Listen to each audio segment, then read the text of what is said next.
Ram Madhav, General Secretary of the BJP, thank you for talking to Bloomberg. Let's begin with the election. Full sway at the moment. Are you going to win a majority again? We are very confident. We are confident of securing majority, absolute majority, either independently, BJP itself, or at least together with our NDA alliance partners.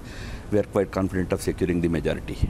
Most of the experts, when they look at it, tend to think that Mr. Modi will come back, but he'd come back with reduced seats for the BJP and perhaps with a slightly less strong coalition. Will that make a difference to the sort of reforms he might follow? Indian elections are a nightmare for psephologists. I remember in 2014 also, many psephologists had predicted that BJP would get something like 240. We ended up securing 282 seats. So I don't dismiss the assessment of the analysts, but we are confident that we will secure the majority. Your own polls are hopeful? Yes, we have the ground reports. We have a strong ground presence as a party. We have good ground reports suggesting confident absolute majority. And you think this time you might pick up seats in the south and the east and areas where you haven't picked up before, and maybe lose a few in your heartland? We have performed very badly in eastern India in the last election, but this time things will change. We will pick up a good number of seats from the eastern Indian states like Orissa, West Bengal, and even the northeast. We are hoping that it will add a good number of seats to our kitty. But there are some states where you won all the seats last time, and maybe this time you'll lose a few. Our effort is in this election to ensure that we maintain the numbers as last election, because we have peaked in our performance there, or ensure that our losses will be minimal, so that we will balance it out with our gains in eastern India and elsewhere. Can I ask you about the economy? India today, as you will doubtless point out, is the world's fastest growing big economy. Nearly 7% plus growth, but it's still not creating enough jobs. You have 1 million people a month joining the workforce. And there have been some figures showing a really high unemployment rate amongst some people. What are you going to do to fix that if you win another term? It's a big debate in India, and of course outside also, as to whether the Indian economy, while doing very well, growing very well, is actually creating enough jobs in the country or not. Our understanding and our reality that we see on the ground is that we have been able to create a good number of jobs both in the formal sector as well as in the informal sector. Official data also gives numbers like 120 million jobs have been created and all that. But so you query that survey which said it's at a 45-year high, the unemployment rate for that is one assessment is about formal employment. Yes. But you know, in India today, any number of new sectors are emerging. I tell you one example. I'm not saying that's the only thing, but in Delhi, if you see, hundreds, if not thousands, of battery-driven autos you will find. It's a new thing. It was not there before. In last 3-4 years, I have seen thousands of such rickshaws coming onto the streets, roads. Like that is creating one employment. It will not be counted in the formal employment yet. But so many such sectors are there where employment is being created. Now tell me one thing. India's infrastructure growth is phenomenal. India is adding new highways, new ports, new roads, new airports. Without generating employment, we are doing this. All this is generating employment definitely. So while I don't dispute the formal figures, but I'm saying the employment growth is also happening. What about the idea that reform has stalled? If you look at the reforms you launched last time, one estimate says there are 9 big Modi economic reforms, but 6 of those were launched in the very first year of office. Now it's slowed down. Your current program doesn't seem to have that many big reforms ahead. How do you answer that? Okay, what people generally describe as reforms, we call several of them as measures taken to set India's basics right. India's economy has huge potential because of the huge market power that India has, consumption power that India has. But our economic basics, like we used to suffer from huge levels of corruption in this country. We used to have huge black money in this economy. So all those basics needed to be set right, and then this problem of red tape, for one project it would take months on. So what Modi did in first 5 years was first to set some of these things in place. The result today is Modi says we are the fastest growing economy, BIA2 economy, and ease of doing business ranking we have grown almost 60 points, 60 places to become one of the fastest growing economies, ease of doing economies in the country, and sixth biggest economy in the world.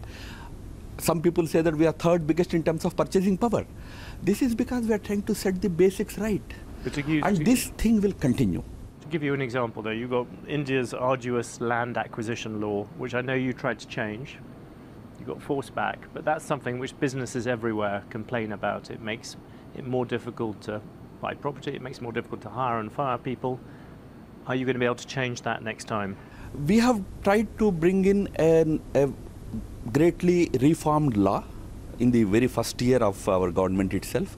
We had some parliamentary opposition, we had certain opposition from within the parliament and outside also, certain NGOs and others. We have tried to satisfy everybody and brought in certain major amendments to existing land reform laws. Overall, that's what I'm saying. Overall, these measures have helped in Indian economy growing well, our ease of doing business rankings improving, our economic growth at 7.2%. But will you come back with another version of that reform? Will you try and get it through again? Knowing Prime Minister Modi well, I can tell you one thing clearly, he will certainly be pitching for much stronger economic growth in this country. Under Modi, we have reached record levels of forex, foreign direct investments in the country, close to 200 billion. So it's an indicator of his thinking, and it will continue. But people worry that's slowing. You mentioned foreign direct investment. You saw what Modi did with making things harder for Amazon, making things harder for Flipkart, the Walmart extension. People say he started very well, and then he slowed down, he's got more difficult to deal with.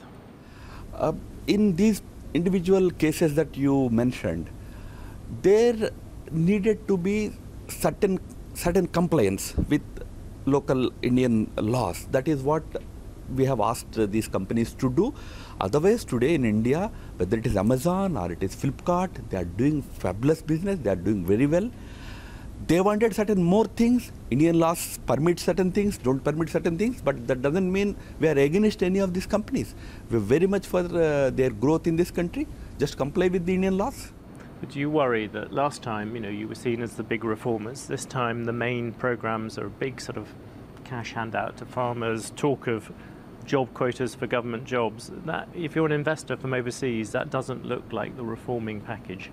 No, we don't, our government doesn't do any cash handouts. Our whole effort is to strengthen grassroots economy so that the purchasing power of the ordinary Indian also grows. That helps the business, that helps the economy. So the whole effort is through various measures to empower the last man on the street. I'm sure through no free handouts. In fact, Prime Minister's none of his 130 programs has any component of free handouts. But it empowers the ordinary citizens of this country. It will empower our purchasing power of the country. Can I ask about China? You're well known for taking a big interest in that. You've got the Belt and Road Initiative coming out. Why won't India join that? We have always maintained that there are two significant reasons for that. Number one being the sovereignty question involved. One of the projects under BRI passes through a territory which belongs to India and today in the occupation, under the occupation of Pakistan. So we said that since sovereignty question is involved, we cannot support the BRI initiative. But the bigger issue involved is, BRI is supposed to be a project that is supposed to benefit number of countries. It is supposed to be a multilateral project. But there was never any multilateral discussion over that project. It was a fait accompli offered to the countries. And India decided that it need not be accepted by every country as a fait accompli. These are the reasons why we felt we should be out of it. Do you ever see that idea from Washington that India is gradually maybe being pulled towards America, that China is taking a slightly more aggressive attitude towards its neighbors? It's trying to push out countries like India, countries like Japan, are beginning to pull back towards Washington. Do you think that's true? One of the major, you call it reforms or you call it changes that Modi has introduced in our foreign policy was the element of de-hyphenation. Our relationship with the USA is a standalone relationship. It is a traditionally strong relationship. We consider ourselves as natural allies. But that doesn't in any way impact our relationship with any third country. Our relationship with China, again, is a standalone relationship. This is an element that we have brought in a very forceful way. We today deal with Iran. We also deal with Saudi Arabia on equal footing. We have good friendship with both the countries. We have very good relationship with Israel, but we also care for the issues of Palestine. So we have maintained that kind of... kind of non-aligned approach. No, not exactly non-aligned. It's a de-hyphenated approach, standalone relationships. We have a good relationship with the USA, but we have a good relationship with Russia. We have a good relationship with China. Can I push you on another issue? When Mr. Modi was elected, many outsiders immediately brought up the issue of the relationship between Hindus, majority Hindus, and the minority Muslim population. You've got a report from Human Rights Watch says 44 people, including 36 Muslims, were killed by so-called cow vigilantes, people who objected to them eating the meat, between May 2015 and December 2018. Will you condemn those killings? Absolutely, absolutely. Yeah. Any type of vigilantism has no place in our system. We have asked, in India, law and order is the responsibility of the state governments. Wherever these incidents have happened, we have asked the local state governments to take strict action against the vigilantes who indulge in that kind of violence. But I must tell you, India has seen 5 years of absolute social harmony, no communal rights in the country. Not a single year used to pass in the past without some communal flagellation somewhere in the country. But we have managed communal peace in the country. We have managed a terror-free India in 5 years. You have BJP people running for the BJP this time who said they have no regret over the lynchings of people who've eaten cows. Surely that's wrong. I don't know who said that. We have always condemned one of your candidates in Rajasthan. No, I'm sorry. Probably there is some misunderstanding over the statement or whatever, but I would say we shall never support any vigilantism. This even Prime Minister has come out openly said it. Another thing he's come out and said, he said he's condemned terrorism of all sorts. Yet you have Pragya Thakur, this famous candidate who was on bail facing terrorism charges, and she was, for our viewers outside, she was allegedly accused of conspiring in an explosion on a motorbike that killed people. And what kind of message do you think that sends? Look, there are two components of this issue. One is about whether the Indian electoral laws permit her contesting the election or not. Indian laws permit people who have certain allegations against them. In her particular case, in majority of the cases, those allegations, the investigating agencies have said that the allegations were false, not based on any truth. I agree, there are a couple of cases pending. So technically or legally speaking, there is no bar. But then if you are raising the question of the so-called moral question, yes. In India, several people having allegations do contest polls. Our opposition leader is also on bail, technically speaking. No, this is to do with terrorism, I agree with you. Which is but a those different questions thing. We would rather want people to decide.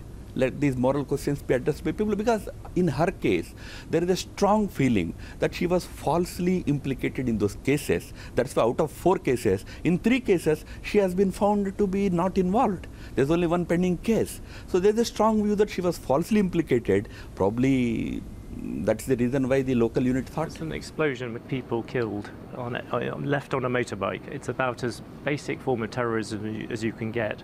Surely, even if there's a suspicion of someone, there's a question of it, surely a party should say no to that.